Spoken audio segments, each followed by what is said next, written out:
So good afternoon everyone. We'll see the last subtopic of this two-port networks unit.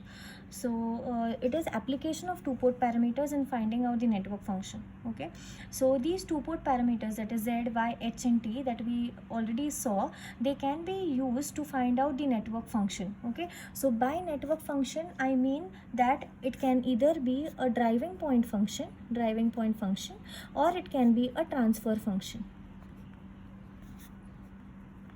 right? So we have already seen what a driving point function is and what a transfer function is. So these two-port networks can be expressed in terms of, or any driving point function can be expressed in terms of any of these two-port parameters, and that is what we are going to see in this topic. Right now, why do we need these driving point function and transfer function? That is the first question, right? And then only we can express these in terms of two-port parameters. So the reason why we need is in synthesis, right? So in synthesis, so this I've already discussed when we spoke about synthesis. So in synthesis, everyone knows that you have an input given, an excitation given, you have an output given, you're supposed to find out what the network elements are, right? This is the synthesis problem. Input is given, output is given, what is the network is a synthesis problem. Now either, so I'll just quickly draw the structure. So this excitation is given to you, this R is given to you, you are supposed to find out what combinations of resistor, capacitor and inductor will give you so and so response for so and so excitation, right? This is the synthesis problem. Now in this problem, either excitation and response are individually provided to you, that is excitation is known individually and response is known individually, or some relationship between them is provided, right? So this relationship is nothing but your network function. We've already discussed this. So what is a network function? Network function is a relationship between the excitation and the response, right? And if the network function is provided, you can synthesize the network, you can find out which elements are present in the network, right? So there are two ways in which we can do the synthesis. One is either these two are known individually, and the second one is with the help of a network function. Okay, so the last topic that we are going to look at today is how a particular network function can be written in terms of two-port parameters. So obviously these two-port parameters that we've studied till now are used in synthesis. That is, if we know a particular two-port parameters for a particular network, we can find out the network function from that, and from the network function we can easily find what is the network, what is the combination of R, L and C. Right, so this is what we are going to discuss today. So I'll be just talking about some simple examples so that you will understand how a particular network function can be expressed in terms of two-port parameters, right? So let us consider the first simple example. So suppose this is your network. There is an independent voltage source, for example V1 here, and this port is open circuited, that means I2 is equal to 0, and you have some voltage V2 over here, right?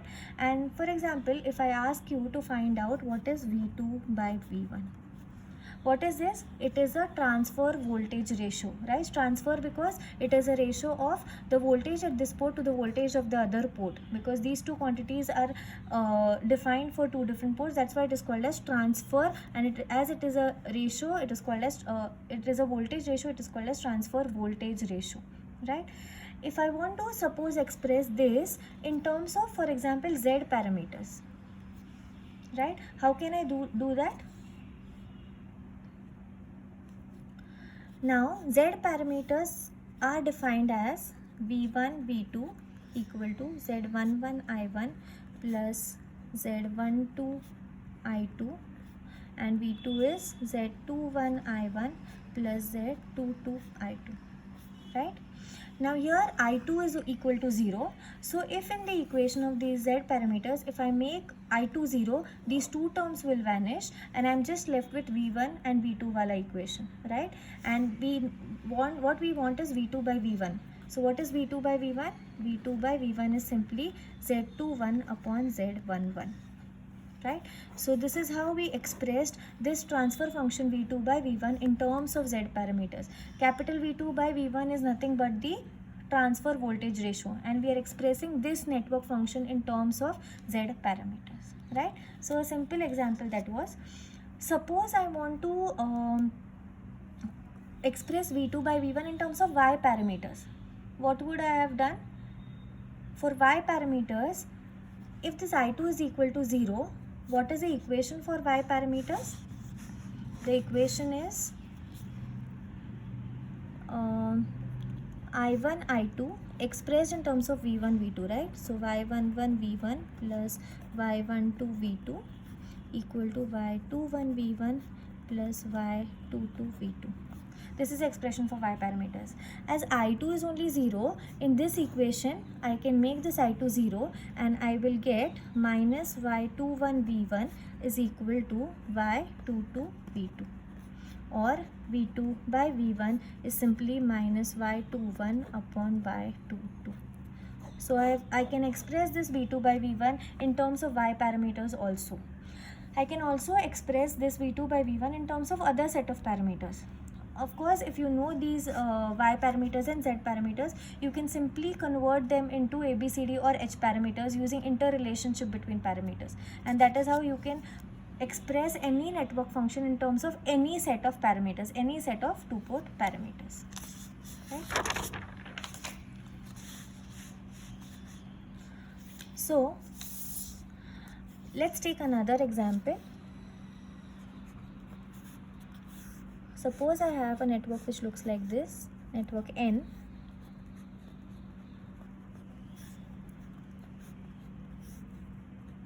For example, there is an independent current source I1, and there is this current going in I2. You can see that this voltage V2 is equal to 0 because there's a short circuit connected here, right? The problem is, suppose I need to find out I2 by I1. What is this? This is again a transfer current ratio, I2 by I1, and it's given that V2 is equal to 0. Obviously V2 is equal to 0 as it's short circuited, no load is connected there, right? Let us first try to express this in terms of Z parameters, right? So let us again write the equation for Z parameters. V1 V2 expressed in terms of I1 I2,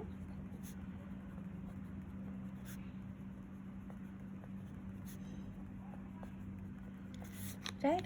As V2 is equal to 0, I can simply substitute this equal to 0, and that will give me minus Z21 I1 plus Z22 I2 is equal to, this is equal to this, and that will give me I2 by I1 is equal to minus Z21 upon Z22. So I've expressed this current ratio I2 by I1 in terms of your Z parameters, correct? Now,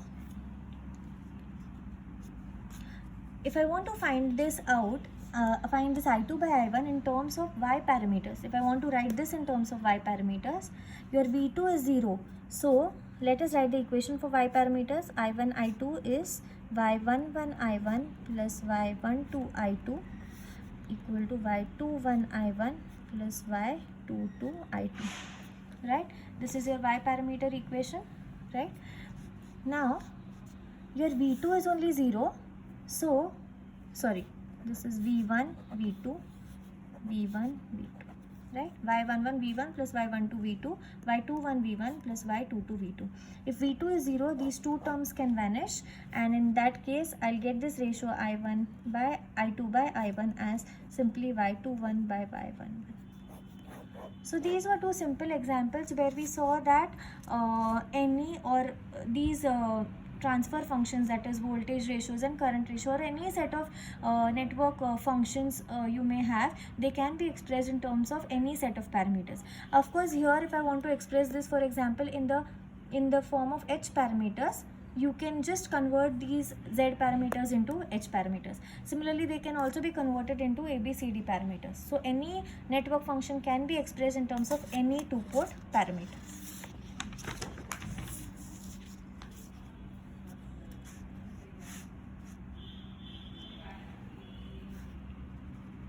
Another example we'll take.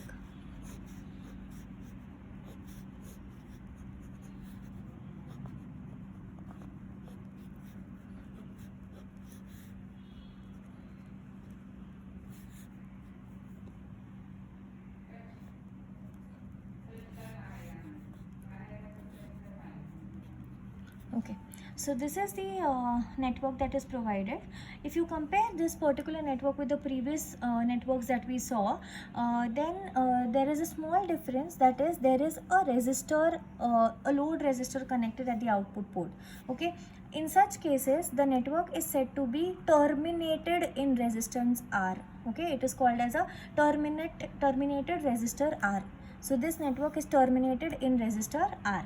Okay, so for example, in such a type of network we want to find out, suppose I2 by V1. So these network functions I'm just taking for examples. Okay, now there is no specific rule, I'm just taking any random network function you can find out, and let us for example find out in terms of Y parameters. Okay, so if I want to express this in terms of Y parameters, you want I2 into I2 and V1 ka ratio, right? So in terms of Y parameters, for the equation of Y parameters you already have the equation of I2, right? So let us write I2 and see what we can do with that I2, right? So I2, which is the second equation for Y parameters, can be written as Y21 V1 plus Y22 V2. Correct? This is your I2, right? I want a ratio of I2 and V1, right? So somehow in this equation, if I replace this V2 by V1, because the one V1 is already there, I somehow want to get rid of this V2. How can I do that? How can I do that? How can I get rid of V2? So just look at the diagram. This V2 is actually I2R, right? This current going through R and this resistance, but you should remember the sign, it is equal to minus I2R, right? So if I substitute V2 as minus I2R, what am I going to get? I2 is equal to Y21 V1 minus Y22 into I2R. Just get the terms of I2 together. So I2 plus Y22 I2R equal to Y21 V1, right? Or I can write that as I2 into 1 plus Y22R equal to Y21 V1, or I2 by V1 is equal to Y21 upon 1 plus Y22R. Okay, so you have now expressed this ratio I2 by V1, which is a network function. It is actually the transfer admittance function, right? Transfer because this current is taken from port 2 and this voltage is taken from port 1, and admittance function because it is a ratio of current to voltage. So it is a transfer admittance ratio, is expressed as Y21 upon 1 plus Y22R. Okay, now let us take a note of the notation that we are going to use, right? This capital I2 by V1 is actually expressed as capital Y21. Okay, so capital Y21 is actually I2 by V1 and it is called as the transfer admittance of the network. Okay, so you may say that small y21 is also I2 by V1, right? But in the case that V2 is equal to 0, right? So there is a condition when you evaluate y21. What is a condition? That you have to make one of the ports short circuited, right? So, and this is called as the transfer admittance of the terminated network.